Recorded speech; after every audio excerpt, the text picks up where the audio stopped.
Hey, She Slayers, and welcome to another episode of She Slays the Day podcast. I am your host, Dr. Lauryn Brunslick, and I am so tired.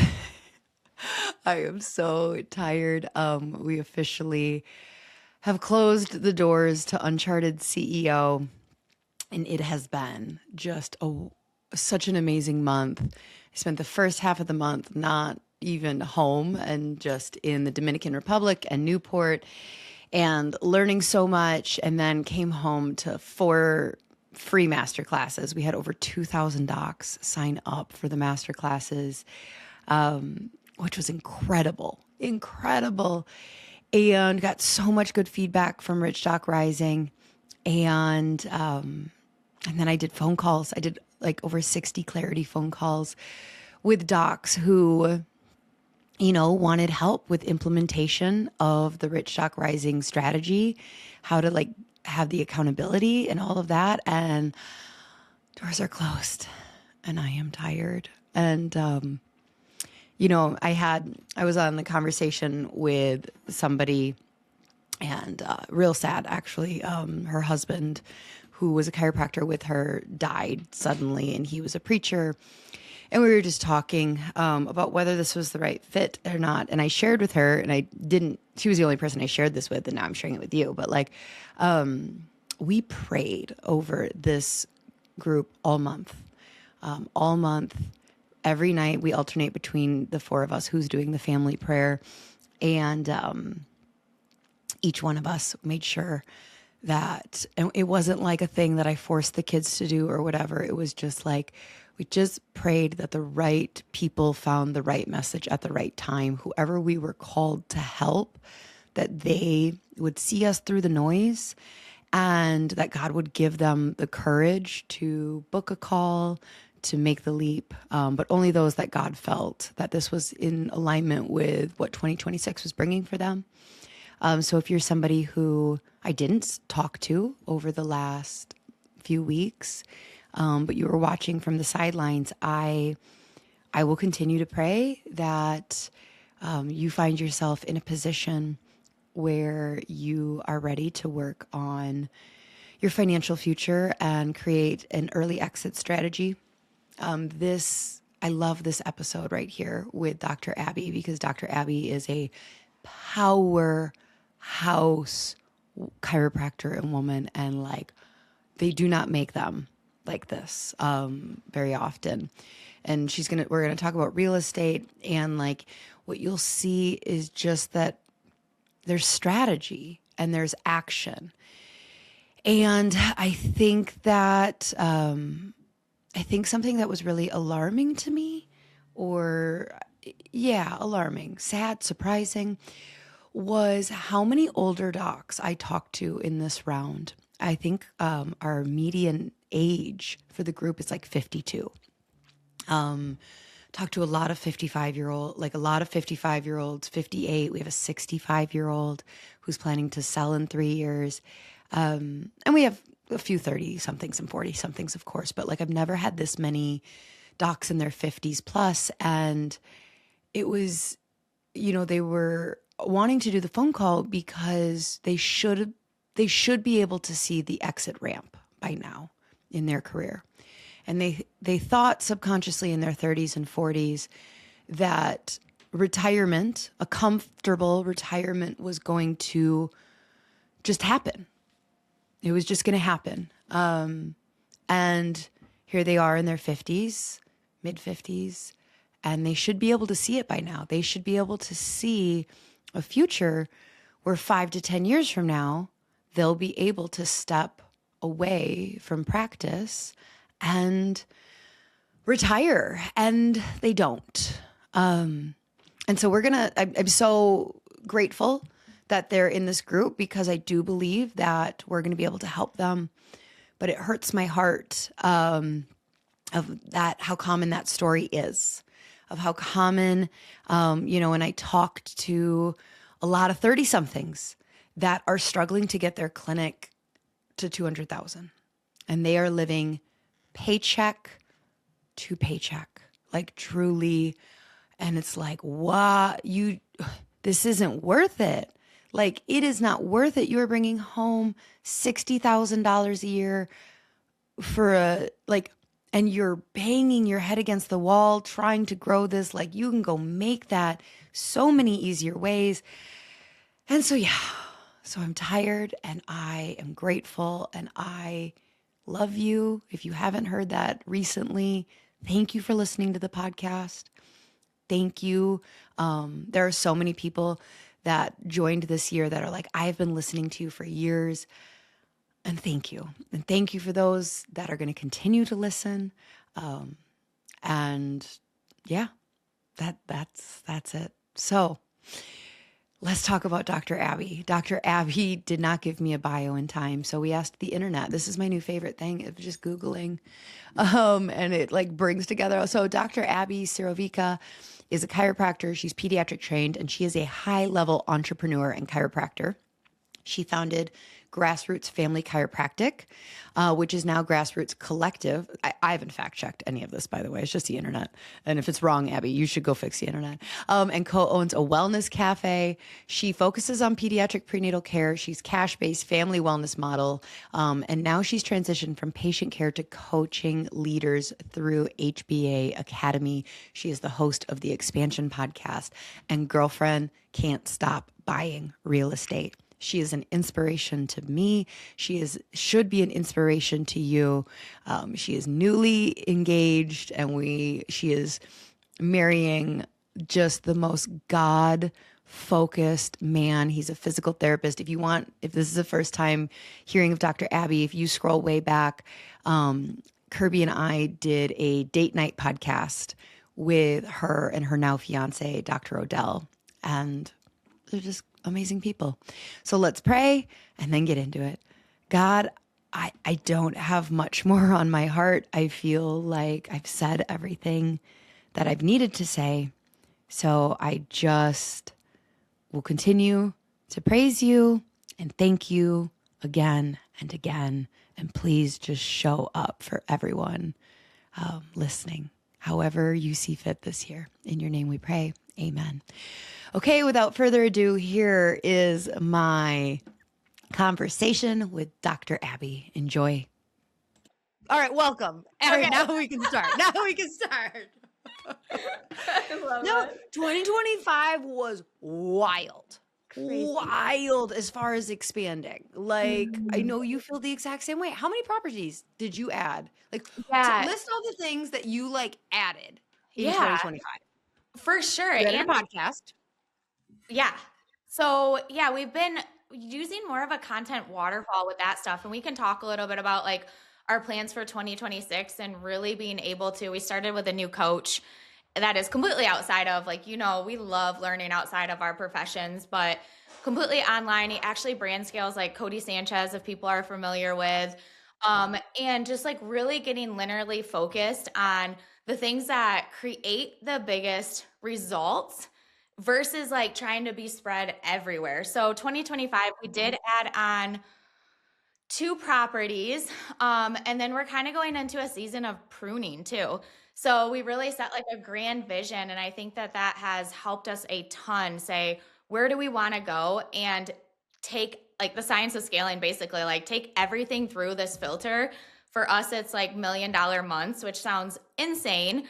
But when you're already hitting 6-figure, you're like, you have to set a goal that asks you to ask different questions and take things through a different framework. So we did add 2 properties, but there are Airbnbs, and I hope we get into that today because those are just now a part of our lifestyle and business. So a part of our plan to help us with taxes and build like essentially cash flow for later in life and the long-term wealth play.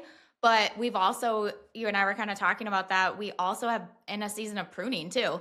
So we're getting ready to sell one of our brick and mortars. We're really getting linearly focused with like team led and the other brick and mortars and going all in on coaching. And we've had this like on our hearts where like we can reach so many more patients doing it through helping other chiropractors and physical therapists and healthcare professionals. So we've got some really big goals to make an impact, and we've just kind of realized that every single thing that pulls our attention sideways is something pulling us away from these like big impact goals. So are you still adjusting? No, I have not been You adjusting haven't? for probably like 6 to 8 months since like February of last year. Zero shifts. Zero shifts.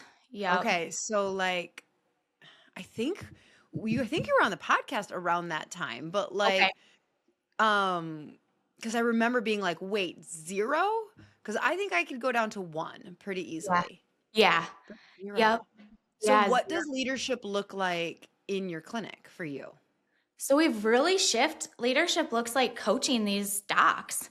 Like even the mindset, we were very, very straightforward with them of like, hey, you're going to feel an energetic shift into us coaching you just the same way we coach any other doctor. And the expectation there is like, we are going to give you all the plays. We're going to give you all the knowledge. We're going to give you all the resources. Like all of our docs are able to get on our back end, so like our mastermind, our coaching, we're just like, here's everything. They know everything that we're doing and we pour into them, and then them understanding that they're to take that information and to take complete like radical responsibility and integrating that. And it really is like a mindset shift of our time spent on that no longer makes sense for the impact or return that it has, but the time spent for them can have a huge impact for them, right? So we're like, this is like such an opportunity. And even being able to sell OTB, so our physical therapy clinic, to Dr. Nick, like we just had our Christmas party and him and his wife, his wife works within the hospital system. He worked in the hospital and he's like, I never even thought I'd be a business owner, let alone looking at like pushing $20,000 months. And this generationally changes that for their family. So the same thing in our offices, it really has shifted into like a leadership looks like coaching. And it looks like a weekly level 10 type meeting, structured with coaching, technique, explanation, and very like our annual planning this year looked so different, Lauryn, like so different. It was not any of like the fluff and marketing calendar and all of that, you know? Your clinic or your and Odell's marketing or annual planning The meeting? clinic. Both. But yeah, both. But the clinic in specific, like we really got into what actually creates results. Like sometimes we complicate it, or we have simple things that are working that we just need to do better or more of. And we Hmm. got it down to like one or two things. I wanted my docs leaving going like, whoa, a weight's been lifted. I completely understand the one or two things I need to be doing. I completely understand what success looks like in those areas. And I completely understand like the metrics that absolutely need to hit. Yep. That's it. So yeah, that's what the Would you clinics look sell like it? right now. Would you sell the chiropractic Oh, clinic if somebody absolutely. Yeah, absolutely. or any of your docs interested? So I think potentially one of them is, and we're super straightforward about that stuff too. It has not served us in the past to try to sugarcoat anything or try to be super nice. It's like, and they understand, like, when your team starts to see, like, we went all in on our online, I don't know, was that like 3 to 6 months ago, probably?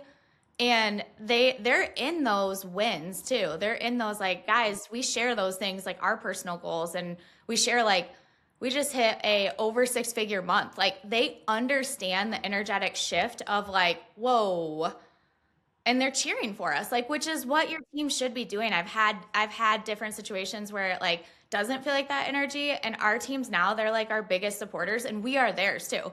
So it's like a win-win-win. We have a doc that's getting ready to get married and have a baby, and the biggest gift you can give is like clarity and authenticity about where you're at in your life and where you're going. And she's like, I'm gonna get married, I want to have babies, like I'm here to care for people, and we know it. And it's like, sweet, let's plan for that. We have a doc that's like, I think I might be interested, but early on her career. And I'm like, cool. I don't mind, like, still, I don't need the money out of that business or anything. You know, like sometimes there's properties that I'm like, ooh, I really want the cash out of that. Not the situation. All I want is my time back and my like mental capacity. And I love coaching, which is what we told them. Like, I love, like, we light up. Odell and I will go into a meeting and we have so much fun coaching those doctors for 3 hours. And we're so filled up by it. So if they're willing to take that and implement it, like I always say, grassroots is a beautiful vehicle for you guys. It's given me everything the last 7 to 10 years. Now it's time for someone else to steward that. So Yeah. yeah, Yeah, crazy. if I could get down to 0 to 1 shifts, that would be but yeah, it's just you kind of like grow, we get an associate and then we lose them. And then I kind of get pulled Yeah. back in, to 2026 was going to be the year that I like was going to get down to 1 to 2 shifts. And now I'm like, it's not looking that way. Damn it. I'm still stuck at like 3 or 4. Because it is hard when you start seeing the impact that can happen online. Mm-hmm. And then, like, when we're looking at, so when I talk about, being retired at 47, it's Mm-hmm. all about like taking the excessive profitability that comes from online stuff and pouring it into investments. Like, Mm-hmm. just pouring it into investments right now in these prime years. Yeah. Um, and so, when you look at the profit margins of a brick and mortar and it's like that impact is great. And like, I love, you guys are so like optimistic where it's like, yes, the impact is so much more when you can help other people. You can reach so many more patients. It's like, and the profitability is insane. Huge. Yeah. And it allows this freedom. Like, you guys spent how long in a van Yeah. parked Almost a by the month, right? ocean? Yeah. Yeah. When we went out to speak in Vancouver too, we're Parm, we're just gonna stay out here. Like we're loving Vancouver. We don't need to be back for anything. So it's just a different energy for sure. That's wild. Insane, That right? is wild. Yeah. Um, all right, what was one of your funniest takeaways from van life? Oh my gosh. There are just so many. Like, you have to get really used to, like, you can't leave anything setting anywhere like you would in a normal apartment or house, right? Because once you take off, like, you're like, whoa, okay, I just Everything heard that goes flying. fly off the back. Or there's some funny different California. We were in like San Diego area, so very fan friendly. But you'll wake up and there's some funny neighbors that you'll wake up to, and you're like, got your bathroom stuff, just like, oh, I swear we're not completely homeless, but that's fine. So there's some really, really funny times. And Odell and I, like, it really brought to light experiencing just how much energy, like managing a house and managing like all the craziness. And when you have nothing excess to think about, like how much your mind just opens up. It was crazy. So it was really, really cool. Oh, yeah. I didn't think about the simplicity and how much that would allow just like this is yeah, So because you can fill your day with so many just like little things. oh yeah. It was really, really fun. Interesting. Yeah. I have a feeling hotel life Yeah. could have a similar thing for me. It doesn't maybe need to be van life. It can be hotel I life. know. Everybody, friends, all of my family, my whole team, like everyone had bets on how many nights I was going to need in a hotel. And we were like pretty pre-framed going into it. I'm like, okay, I'll let you know. And Odell's like, absolutely, we can stay in a hotel as much as you need. 0 nights. I stayed in 0 the van night. the whole time. So Well, yeah, because it's like, all right, you could do one, but then you just have to return to the van anyway. So you yeah, might as well right. just I might as well like really soak it in. yeah. Okay, so let's talk property stuff. Let's do it. So how I know your story about getting your first property, but Mhm. like talk to me about like how you really got into your first property because I feel like that step one is the first thing that a lot of people need to get over.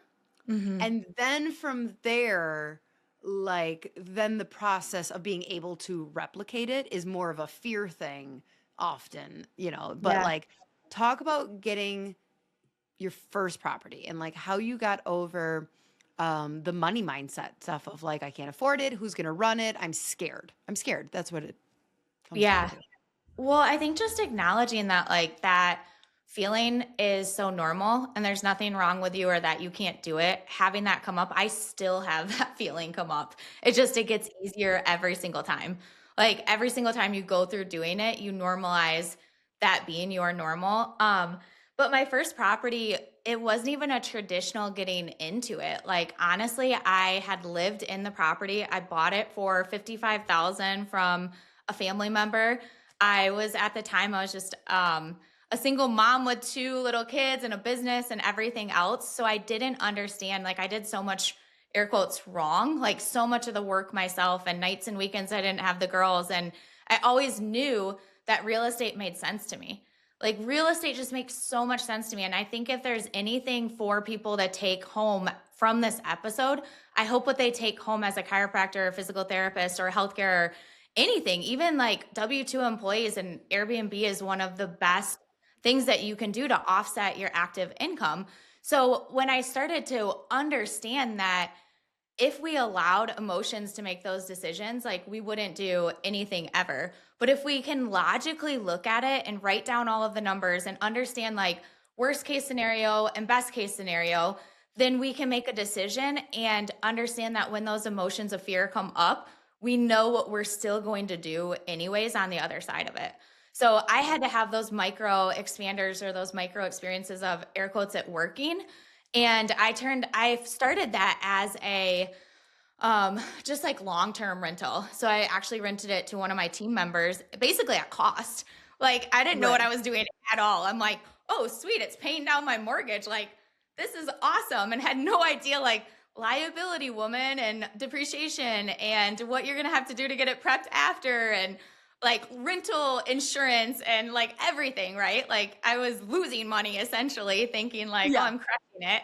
Yeah. So I went into that though, still being able to like see that work. And then I had always been told, like, oh, Airbnbs aren't going to work in Battle Creek because I live in like a little Midwest town. There's nothing Yeah. special about where I live. It is not capital cool hiking. Like, there's nothing low key cool. Right. As much as I love my little small town. So I'm like, but there's always a need for housing. There's weddings and people coming in and all of this. And I love this mindset. I even go into it with my Airbnbs I purchase now, is like, worst case scenario, I can flip it to a long-term rental and it'll still make sense long term. If I can squeeze out a higher profit margin and definitely those tax benefits for the short-term rental in the meantime, like go for it. So switching that to a short-term rental was the first expansion of like, whoa, this is gonna work. Like this actually really does work. So talk why. Like why? Because you started long term, so why do you like short term rental better?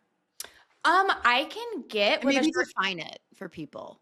yeah. So So a like, are you short. talking about the average stay is less than 30 days, 7 days? Is it? So for legal reasons, if you're going to do like a short term, and you guys, I am not a lawyer. I have awesome lawyers, awesome accountants, awesome tax people. I'm not a tax person. Like all I want you to know is hopefully you listen to this and go, if that lady can do it, like I can do this too. So I'm going to tell you what I know to be true or what I think, and chat GPT that, send your email out, like double check it. I don't know. But anyway, if you are going from like a legal standpoint, 7 days or less is what it needs to be rented out to be For short-term the rental, average and a day, lot of right? those, right? What's that? Yeah. I think it's for the average day too. So you can have a Yeah, 10, you but could yeah, you have a need some little like boost. sporadic in there, Mhm. exactly.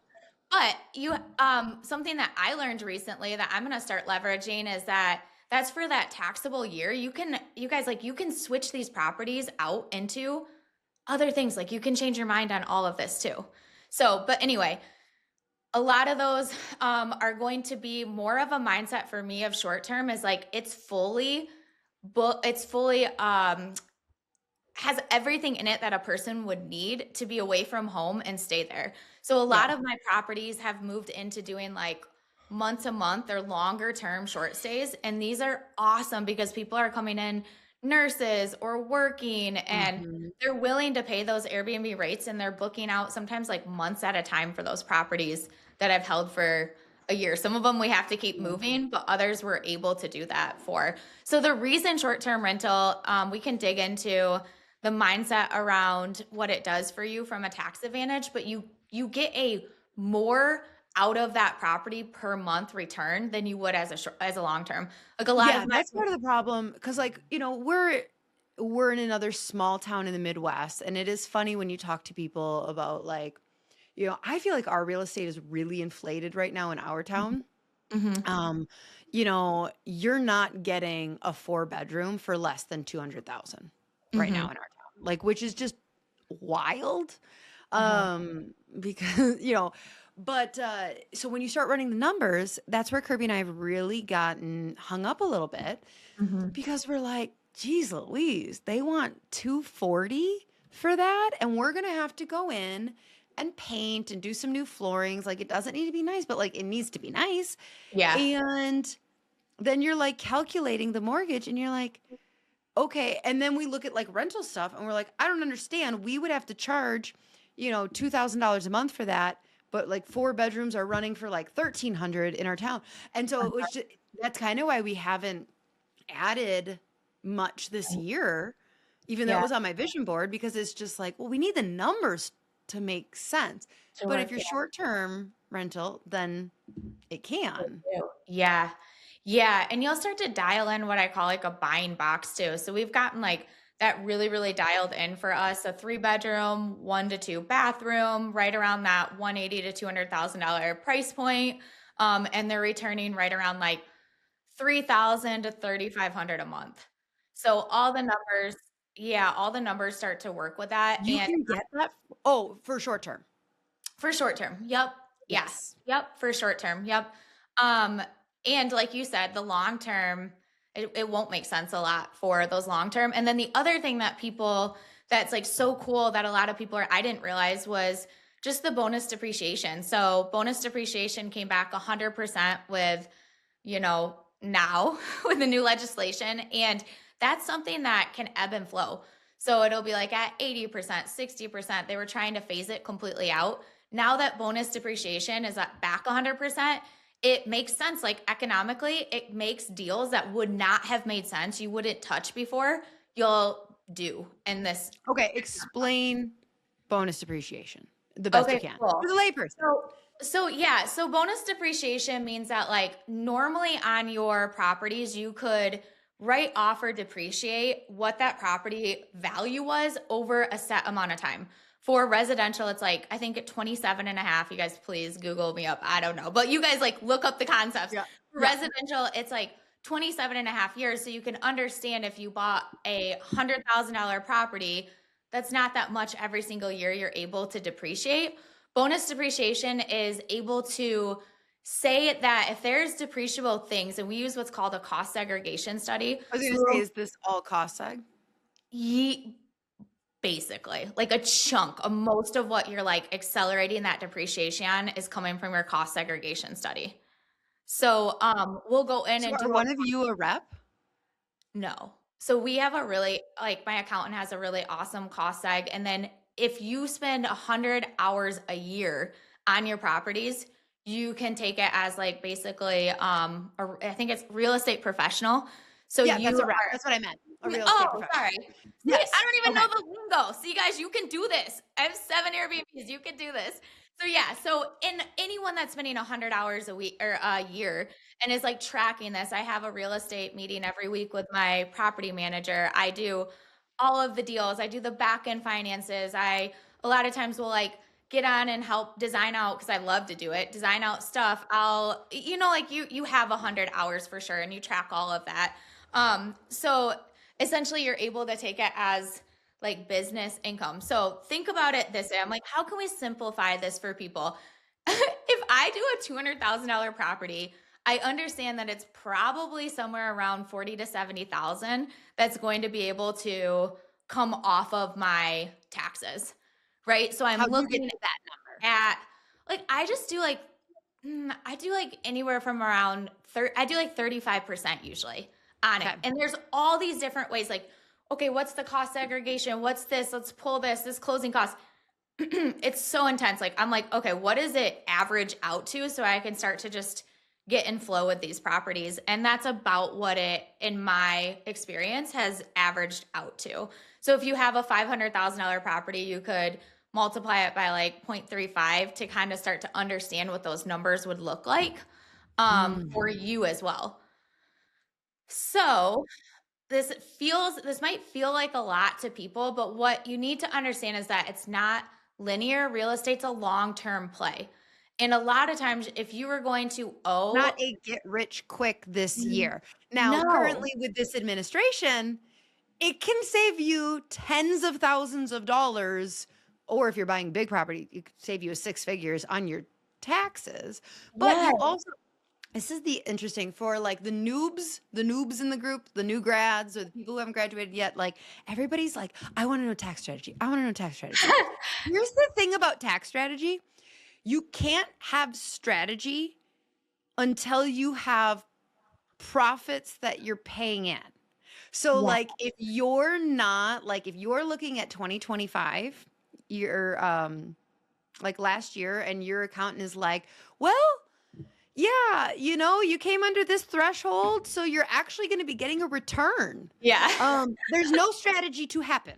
Like yes, when people are like needing tax strategy, is when I mean, there's not like a certain number. So I'm gonna pull this number out of my ass. So if you would change the number, but like it's when you're sitting with your accountant and they're like, okay, so this year you're gonna have to pay in like $25,000. Now it's like, okay, the strategy is making sure you're always paying exactly what you need to, but not a dollar more than you need to. So what Abby's saying is like if you're at this point where you're like your accountant it goes like, okay, well, you're going to be paying in this much, or maybe did quarterly payments and like, yep, you're not getting a refund and this or that. We did it appropriately. Instead, you could buy, start a holding company, buy a short-term rental, turn into a rep, and hopefully write off some of that yes, and yeah, keep and it. hopefully that it goes well and cash flows, and you should have a backup for Mhm. it, all these things too. But that's exactly right, Lauren. And like a lot of times when we start, we want to. I did this so many times. Like we just squirrel, like we want to add in all the things and do all the things when in reality there's probably a lot of like low hanging fruit that's not a lot of time or energy like a property would be that you can, Augusta rule and put your kids on and then reinvest into your business. Like your practice is going to be one of the fastest ways to make money. Like learn, invest in, This year. knowing Yes. how to run that practice and make money from that practice or do that business well, and then allow for your mindset shift to start to shift, like you're thinking like a business owner, not thinking like you're building things of value that give you money back without your time over time. So even our real estate, like we worked backwards from how much money do we want a month dripping passively.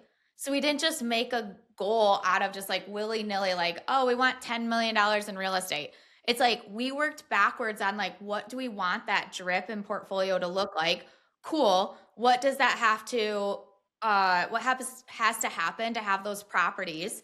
And then we worked backwards in a plan from that. And I think that's where like that hockey stick on stuff goes because I started my first property, I don't know, like 4 years ago, 3 or 4 years ago, and then we've added one each year, this year 2, and then we're pushing for a lot more this upcoming year. And it's like you just start to learn how to do it. You start to have like all of Yeah, you that. go slow in the beginning It and be does. like, okay, you had Yeah. your first little one, and you're like, it's okay. Yeah. Look, see, you did Yeah. it. And then And it's now you not do linear. another. Like property is not Mhm. linear. It's the only thing that appreciates and depreciates at the same time. So it's like it will make you not only make you money and appreciate over time. And this is where we start to get like a lot of wealth building is on paper. And my life will like never be the same realizing this because once you realize that you can increase the value by just increasing rent rolls or increasing, like I took a property that wasn't a short term and made it into a short term and took the overall value of the commercial building and increased it by like $60,000 just putting an Airbnb in. And I'm like, what? So you have to start to think about what are the seeds, the mustard seeds that you're planting that are going to be of value later down the road. And we can't think short term or like small focused with that. We have to think like grand vision, like 10-year, 20-year goals. And I think that this is one of the coolest ways that chiropractors or people that own a business can do this because a lot of times they don't have a ton in their retirement, or when you go to sell your practice, like it's not really worth as much as you think it It's is. not what you think it's worth. It's not. Yeah. So I've really like it really it's always made sense to me to have that be indifferent. Like I want to have my real estate making me as much as my office, right? And then you really can walk away from your office or walk away from these things when you're ready because you want to, not because like you have to stay there and work, or it's just so much more Mhm. freedom. It gives you a lot more freedom. Yeah. So there's also more, and you don't have like, obviously, you're not a tax strategist type thing, but Mhm. like there's more tax advantages to short-term rentals as well, right? Yes. Like there is more, there are more tax strategies available to that. So not only does it increase the amount you can make a month, but there are more strategies. And like we don't need to Yeah. go into it. Like again, if you Yeah, have any. that's not, but yeah, but just knowing that that's possible for you. And this is for associates too. Like these are W-2 employees too. Like Yes. you guys, this goes against the short-term loophole is basically just saying that it's like active income versus passive. So it can go against your active W-2 income. Mhm. So Yes, there we go. basically, it's like allowing for, even though you don't own a business, it's basically allowing for those write offs to be approached like a business essentially and write it off against your W 2. So this means that you could very, very, very, and 80% of chiropractors probably shouldn't be owning businesses. So this is the coolest thing for every single person to understand that at some point, what I can do is take my active income, even as an associate, save it, and we can go over just like really easily and there's no excuses. Like you can get into property at any point. You can arbitrage, you can do a multi-unit and live in a unit, put 3% down. You can do it investment style and then you're getting to like 25% Okay, down. let's start with arbitrage. What? Yeah. So arbitrage means that you're utilizing someone else's property and you're renting it, and you're renting it as a long term with permission to Airbnb it. So I have one, Oh, yeah, so I have one property right now, and I did it solely so that I could like understand it better. We yeah. probably make like 500 to 1200 a month off of it after we pay team and pay everything on it. But for someone starting out, that's a way to start a passive income of $500 a month with real Yeah. estate, right? And Yeah, that's, you're you get to starting learn in somewhere. that scenario, you really get to learn like because everybody gets all freaked out. Like there's so many things of like, well, I don't Yeah. know, I don't have an Airbnb account. I don't know how Yes. to Yeah. do like the rental and how does the money work? It's like, okay, well then just start there then and Yeah. then learn. Yeah. Okay. And then I think another great way is like you can purchase a multi-unit, so like a duplex, and you can purchase that as your primary residence. So a few things, you're paying primary residence taxes on it, which are half of, I mean, half of what you're going to Yeah. pay for a investment or non-residential. And then a lot of those, it can be like 3 to 10% down on that. A lot of times it's super low, 3 to 6% down. So a $200,000 property, you really only have 10 grand into purchasing it. I wish I would have done that in the beginning because that's when it's the best time to do it. Like Yes. now that I'm in my like single family home, I'm not really interested in Going living in a back on duplex, that. but like, Yeah.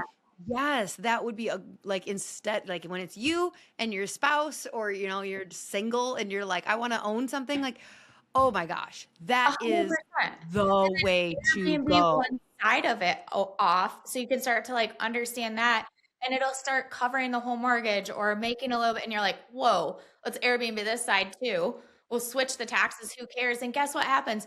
The mortgage company doesn't go, oh, hey guys, so we lended this to you 2 years ago. It's no longer, no, that note stays the same. So like you have that note, the same amount down, it continues. You just let them know like, hey, it's no longer a primary residence, and you get to Hmm. move forward and purchase another property. And you could technically do the same thing. So a lot of this, I was thinking this the Hmm. other day. Oh, It's like so cool, right? And the same thing for us now, right? A multi-unit like you and Kirby, when you run the numbers on, right now we have a duplex that we bought for, it was like 185, and it's going to do, real estate is better where yeah, you are. That's not yeah. fair. How big is Battle I know. Creek? Like 80,000 maybe. 80,000 Yeah. people? What the Yeah. fuck?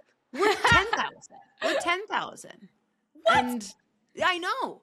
And that's Oh rounding up. It's my god. actually 9,000. It's like 9. Oh We're my happy about it because for goodness. the first years, like for the last 10 years, it's been like 8,500. And we're like, oh, the Yeah. sign says 9. Wait a second. Oh my I gosh. know. So I don't know what is going on. Like we just must have a, and there's a lot of people listening that are like, okay, Abby, you can do this, but the real estate market, I know you get this a lot, where it's like, oh, but it's not that cheap where I am. Mhm. Like, what do you say to those people? Yeah, I mean, if it were me, it's a decision in your head. It's not like how or it's not like if, it's only how. So that's if you start asking the right questions, you're going to start to get the right answers, right? If you're running the numbers and they absolutely don't make sense in any of those scenarios, then you might have to go out of, like, I would recommend for it to be close. It's way easier. Like when we get off of this podcast, I'm going to finish up an Airbnb that from texting I was like doing my taxes, like looking down at my global, and I'm like, we should have done one more property. I'm like, dang it, we should have done one more property this year. And then I was like, we've read Science of We still Scaling. have time. Yeah. I was like, what is saying that I couldn't? And I'm like, the fact that it's December 5th, and I'm like, or whatever it was, I think it was around Thanksgiving. And I'm like, what is saying that I couldn't though? And I texted my realtor, I'm like, I need one more property. From the time of that text to closing yesterday or Monday was 22 days, start to finish. But I was asking the right questions, right? So if you're in an area, like, So do the you had numbers. you had probably done like your October, November, like what are we going to end up Mhm. paying in projection? And we're Yeah. like, fuck. Uh-huh. And we were like, should we buy a car? And we were in the process of purchasing maybe a car. And I'm like, this doesn't actually like I know. really add to, minus like cute So many content. people are like, Yeah. I'm like, it is, but it's still a depreciating expense. And I'm it's like, not as good as real estate. I'm Yeah, not so many rich people. enough to be like there yet. Okay. Like, I'm like, I want another property that's going to add to this portfolio. So if I were in a place where the real estate numbers, I'd get really familiar with how to run the numbers, and I'd get around someone that has done it, or there's so much on YouTube and different things that you can run on it. And an easy way to think about it is if you're buying it as an investment property, and start sending those emails out, guys. This is something that changed my life. It's like, start getting around the things that you want to happen. Like if I want to buy an apartment complex, am I there yet? No. Am I going to go tour them? Am I going to read apartment syndication? I'm going to start doing the things and exposing myself to it. So I would reach out to a lender. I have 2 or 3 different lenders I work with. I'd say, hey, here's my situation. Even if you were a new grad, hey, I have student loans. What options do you have? What needs to happen between now and me getting this loan for you to like lend this to me? The other thing is when we start talking about, these are businesses, you need to put your business hat on. They create revenue. When you get lending, you are in partnership with the bank. The bank makes a lot of money off of me, and I make a lot of money off the bank. Anyone I'm around, anyone that we coach with, like, we want our clients we want to make money off of them, and we want them to make a lot of money. Like, it's like, that's the whole point. So the same thing with the bank is you'll send out these emails like, hey, this is what I want to do. What are the percentage rates? What has to happen? How much down? They're going to give you answers, and this is going to give you framework to work with. Then you're going to look at your property and say, okay, the bank said I have to put 20% down. How much do I need to save up to? What's my down payment? What's my mortgage going to be? What are the non-resident taxes on this? Then go through, what are the utilities going to be? It's pretty straightforward. It's your electric, your water, your Wi-Fi, your garbage, your any mowing or plowing. Yep. Okay, cool. What's that about going to be a month? Sweet. Now I understand what it's going to cost. Cleaning though too. I'm assuming you're not cleaning No, these but the bitches. cleaning, we put it as a extra fee. So I do all my numbers without that, and then just charge the guest whatever the cleaning fee is going to be. So yeah, so I don't even take that into, and you'll start I to, suppose, yeah, duh. yeah, you'll start to get these numbers, and you can start to work backwards on it too, because you'll understand like, hey, if this is what it's going to cost me, I understand what I can only go up to in a purchase price on it. Or if this Mm-hmm. is the revenue it's generating, more so that, like, if this is the revenue it's generating, then this is the purchase price I can go up to on that property. And then you have to realize, like, for me, and it depends on your risk tolerance and what you want out of it. Like, I was always of the camp, even if it broke even or only made me like 5 grand a year, I still was building my real estate portfolio. I still was utilizing tax strategy. I still was like moving in the direction that I wanted to go. And one way or another, a lot of times I find myself where I've made a lot of mistakes, but I've always taken action. So I've bought the property, made the mistake, lost the 20 grand, made 50 Yeah. grand, and I'm on to the next thing while people are still watching the YouTube wondering, like, they're frozen, you know? Well, so I think that there is something that kind of clicked while you were talking for me that I want to really hit home for the audience, because when you hear someone like Abby talk about, I mean, first of all, her and her fiance are just brave people. They take risks and they are action takers. So you are, the top 1% of high achiever people in your action. But for the 99% that are not like just like wired, well, that takes to say you're built differently, I feel like takes away. I know you have to require a lot of bravery. My point is, where people start like where people start to get more brave easier with real estate is when you are looking at, I either pay the government this amount of money, or I take a risk and buy a property. Mm-hmm. So when you are in that camp, so we're not like, so yes, there's going to be people listening who are like, I was barely profitable this year. I really want to get into real estate. You want me to find $20,000 down or $50,000 down for a property, and I don't have access to a HELOC and all of this. And they're like, I need every penny. Like, I can't afford the 50, right? Where I think the bravery comes in, and this is how the air quote rich get richer.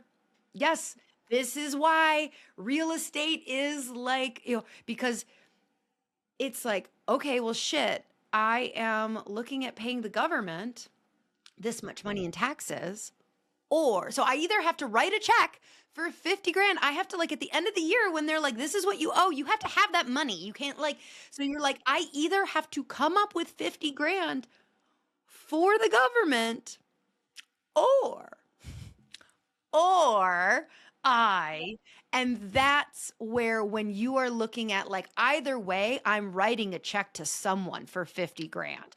Either way, I have to figure out like, oh, my most profitable year, really? Like so many people are like, well, where is it? What do Yeah. you mean I made that much money? It's not in my bank account. Like, well, where is it? But that is why so many people end up buying a car, is Yeah. because so many people end up buying a vehicle because you just have that monthly payment. So you get to you can write off an $80,000 car, but you just have that $900, $1,000 a month payment. So like, No, and I'm still but just like, is it cultivating revenue? Like, it's not. is No. is So they're it going to be completely different. You value? do not And hear now, about people on stage and who now, got rich by buying vehicles. oh, and now we're So in another problem that, like, I even have clients that it's like, we have all this equipment that we Section 179. Like, you didn't, like, now we have a higher overhead and all of this, stuff. It's like, yes, leverage if you're going to need a car, and that can be a great way to do that, but is not building if you need wealth. a car, Yeah, if you, yeah. and it's still liability. And I feel like also, and I could be wrong in this, I don't know. I will say that I think I do err more on, I need to expand even further into like being like, Abby, you can spend a little bit more. Like, there is something in the energy of the flow. Like, when is enough on, like, also enjoy as you go. But Are you I not good about that?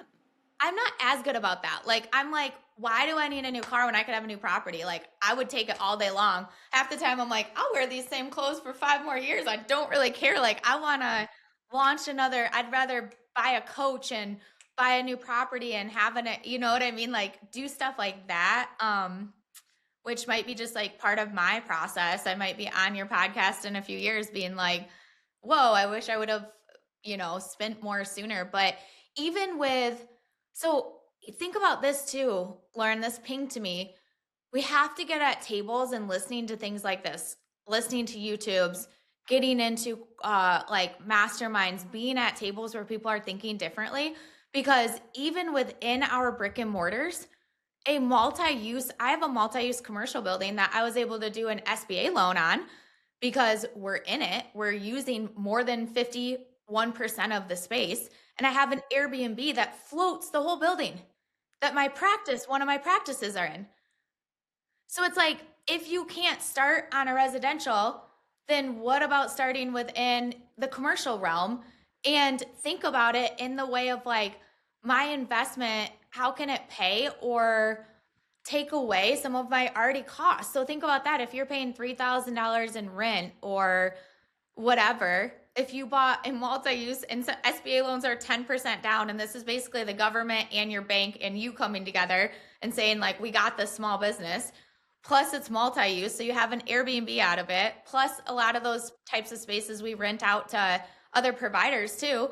Now in the container of what you could do, you started this skill set. And then every single time what I do is every property has its own LLC, and these holdings companies just dump money, and they all have, like, at the end of the year, it's like 40,000 there, 20,000 there, 50,000 there, 10,000 there. And we've got it. This is what we're like systematizing and refining. And I'll let you guys know how it goes, is because the 2 properties that we bought this year, we bought cash. I don't know if it was a good idea, but now I'm in the process of pulling our cash back out to do the next one.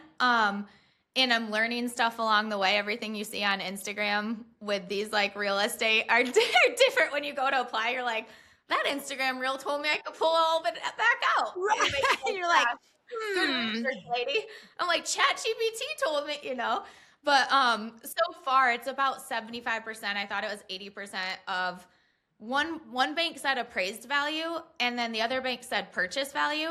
So Okay. I'm working on that, and I'm going with the bank that said appraised because it's going to appraise for about like 30,000 more than I bought it for. So my hope is to pull the same amount out. So, but when we look at these When you things, say pull it out, what do you mean? So you bought a property in cash, yes, and you had a bank say that you can up to 80% of the appraised value. What yes. do you mean by pull the cash out? So I gave them, so for example, let's use 200,000. I gave them 200,000 for this property in cash out of my checking account. And then they're going to hold a note on it, and up to 160,000, I'm going to take that back. So that makes sense, because Yeah. it's just like if they wanted 20% down. Totally. Working Right. backwards. So that, Yes. yeah. They're just But like, think about okay, it. it's kind of almost, how is that different than a HELOC? So think about it this way. I'm getting all excited. I'm like, let's go. This stuff excites me. So think about it this way. Like, if there's a property, for example, our duplex that appraised at 230,000, and we bought it for 165 or 185,000, when you go and purchase it, and then you put, say you put a new roof, or we put a new furnace in that, and we updated one of the bathrooms, and we put like 10,000, 15,000 into it. Then the bank's like, okay, let me do an appraisal on this. And they appraise it, and they're like, okay, it's worth 250,000. Sweet. And then you go, okay, it's worth 250,000 times 0.8. I'm going to pull 200,000 out of it. Technically, that's about the cash I had into the purchase of it, and I'm getting all my cash back out, versus if I would have done it as a loan originally, like you said, it would have been 20% down of the purchase price. Right. Does that make sense? What interest are you paying on the 200,000? Depends. Whatever the going, Yeah. Right now it's yeah. a little bit higher. It's like 8% or something, 6 to 8%. And So something, would you go back and do it the same way again, pay 100% and then ask the bank for 80% back? Or would you? if I had to do it again, Yeah, or would you I'll keep just you have bought posted. it on 20%? You do not I'll keep unsure, you unsure. posted. Yeah, we're right in the middle of that, and then I'll have some like finalized numbers on what makes sense. The other thing, a property I just snagged too, is like when you have the cash, like they say cash is king. When you have the cash to do these deals, for Oh, yeah, that example, makes sense. I was able to close it in like Yeah. 2 days. So it's like I don't have to Mhm. wait right now on that refi. The bank's like, can we get the insurance for all of your Yes. commercial? I'm like, are you kidding me? Like, I'm like, look at my accounts. Like, how are you not? Okay, sure. Oh my God. The You numbers. know, so it allows you to work with speed. It allows you to this deal. Oh my gosh, this is so cool. This deal was not accidentally. I don't know. It was zoned as a commercial building. So what was happening is they were going to sell this house, and because it was zoned commercially, people couldn't get a residential or a traditional mortgage on it. So it was stopping, shutting down the whole sales process, and they had to go to the township and get it rezoned. And it was going to take till like February or March of next year to get it rezoned properly. So I came in and I told my realtor, I was like, tell him I'll buy it cash. I want all the furniture left. Like, we'll come in. I went about like 10, 15,000 under asking price. I was like, if they want to get this deal done, they were getting ready to move. Let's do it. And they were like, okay. And Done. you're like, sweet. So it just creates more A little opportunity, I mogul. would say. I think it just like it just creates opportunity. And I want every chiropractor should be able to move like that, because it takes the stress off of it all being on your practice or having to be where you're going to retire or have to have something to sell. Like, my goal was to have my real estate income match like my practice income, you know? And again, work backwards. You can go to investor.gov.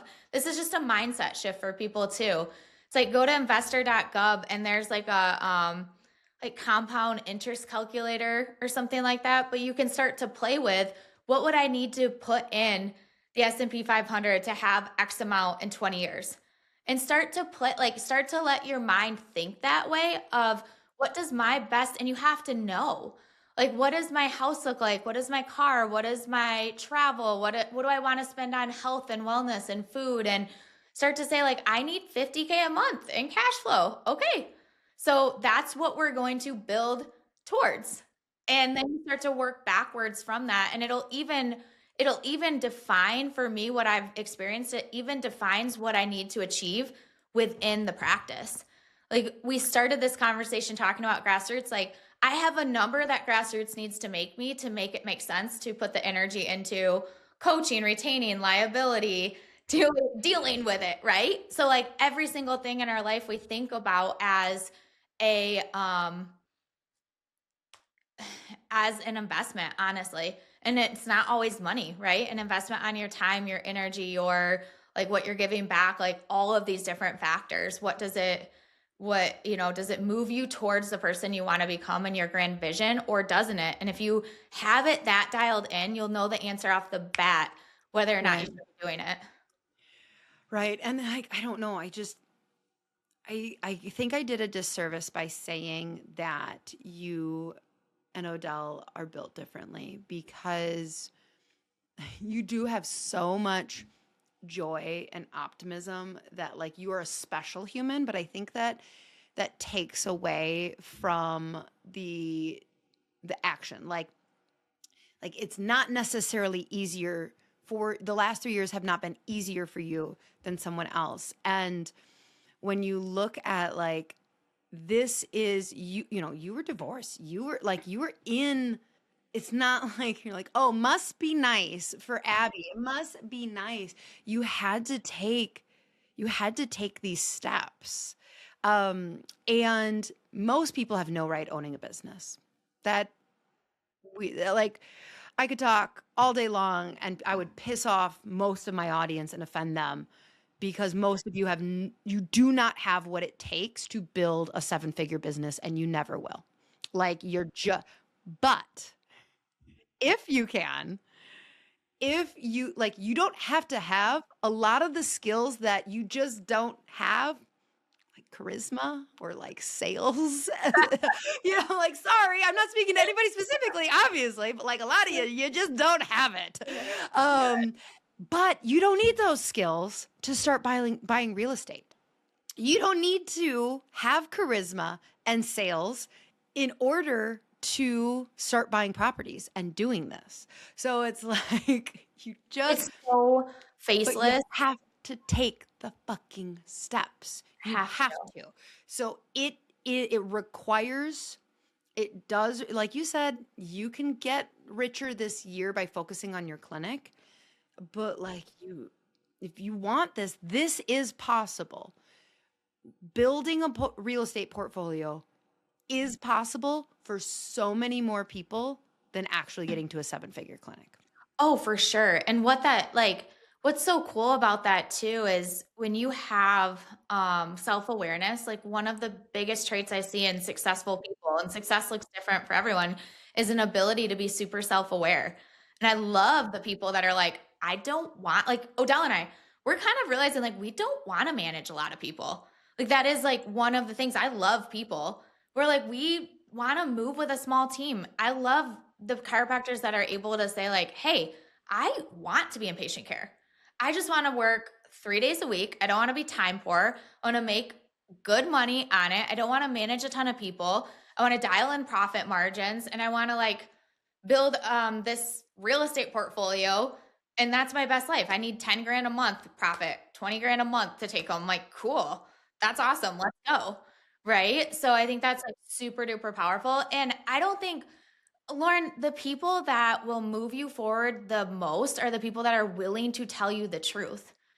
Like, that's just like you saying that, like, it would only piss off those that haven't yet realized. The Yeah, other if you're ones, pissed, it's because you know you don't have it. yeah, and like the If other you're ones, offended, it's because you think it's true. Like nobody would be offended if I was like, "You have purple yeah. hair," and they're like, "No, I don't." Yeah, and, like, the other ones are gonna be like, "Yeah, exactly, like, I don't even know how to run a business, nor do I want to. Here we are, so let me, like, get help to do this the best of my ability," because there's a difference between a seven-figure business, you are running a business, versus owning a business that's a lifestyle business to you is so much easier, so much more straightforward, and that's 90% of the people that you're coaching or training is going to be like, cool, we want to build this for your lifestyle, we want to build this for a win-win, and we do a ton, like we have done so much communication, marketing, and sales training. You wouldn't believe like how much that has helped people, and you just realize that they do not understand the art of sales at all, how to package, how to communicate, how to even the pre-sale process, like the funneling in, all of that. It's just it's so cool because it all goes into allowing for them to get those results and utilize things, very much so things they can. These are skill sets, which means they can be learned. They can be. They can be. It's just some people it's going to drain more. So, yeah. Yes, and realizing what you should and shouldn't be focusing on, right? Right. Yeah. Yes, that's exactly right. Um, Final question, when is the wedding? Dude, we don't know. We keep like teasing that we're just gonna You elope. don't have it. I You better know. not. I know. Isn't It there has to be like an this year. amazing wedding location near you that your friend Right owns? next to me. Yeah. So we were thinking February, and then we kind of want a DJ and the celebration Like in a house. month and a half or like Yeah. of So then we're like 2027? April, no, in like a month and a half. So then we're like maybe April. We literally, I don't know. You know, Dell and I, you and Kirby know us. Like we're talking about Jesus, business, health.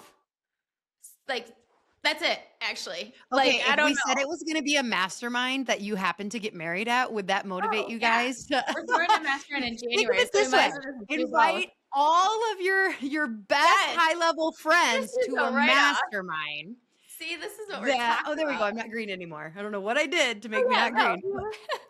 But like, there we go. Let's view it that Mhm. way. I'm just gonna Yeah, get an invite in the mail that's like, yeah. Abby and Odell are inviting you to their seven-figure mastermind weekend. Let's do Wear I black. actually really like this idea. Hopefully, we just let people know that real estate is something they can do and that it's, like, possible for them. Get around the right people that are talking, and it becomes normal. If you are around Yes. 4 people with Airbnbs, you will become the 5th. Like, it's just the truth. So get around the people that are doing it, and understand that like every single thing that you see in the world, every single person, it's like it was created by someone no smarter than you. It just starts to like change. That's Steve Jobs, right? It's like it starts to change the way you look at everything, you guys, and just start to send the email. Like if you do anything today, send the email to your broker, like to a mortgage person at the bank, and start to ask the questions. Get on Airbnb, get on Zillow, get on AirDNA, start looking, and then you'll be so surprised of what you can do. So cool. Well, thank you so much, dear. So Abby and her physical therapist fiance, they have a coaching company called HBA. I love them because it's like that monthly support. This is not something that I excel at. I don't like doing monthly support for businesses. I like to get in for 90 days and then be like, bloop, and I'm gone. I taught you everything I need. So I will make sure that I have that link below for you so you can check that out because they are the most beautiful, phenomenal humans that could coach you. So if you want more access to Abby in this and how you can really build your clinic and your net worth in 2026, we'll have that. And then check out her podcast. What's Yeah. the name of the podcast I think again? that's still going, the expansion podcast. The Expansion Podcast. It's still going. Is that still going okay? Yeah, so It's it we keeps going, doesn't it? Every yeah, week. it's like it just goes into it's that's how It you have just keeps awesome, amazing going. people. Yeah. Have you had the week yet where you're like, because what day do they drop? I don't even know. Is that horrible? Yeah, Like, that's horrible. yeah, Yeah, that's weird. my YouTube. That's a weird. My YouTube's on Sunday. So Okay. there is that. Okay. So yeah, so like have you had the thing yet where you're like, oh no, what episode is supposed to go this week? We don't have one. Have you had Dude, that? we'll pull, I'm sure we have, and we'll pull like a lot of times like a speaking event or whatever teaching call or something that goes in there of value, but we're really launching YouTube this year, so that's our singular focus, and then we'll probably just like slap those over to the podcast in short form. But yeah, that's been our focus. So yeah, find us on there. We'd love it. I have like 5 subscribers, so I will Yay. notice you. You will be like Okay. number 6, and I'll be Be like, an let's go. OG. Yeah. I will have that below as well. Thank you so much, honey. I hope you. it's not on the calendar, but I really, really hope that in 2026 our paths cross in person at least a couple times I know. because you two are just beautiful souls, and I want to make sure that I'm surrounded by people more like you that are building wealth, but like through a godly lens. Yes. Know that. So Yes. thank you Thank so you. much. Thank you. All right, She Slayers, I will have those links. And until next week, bye.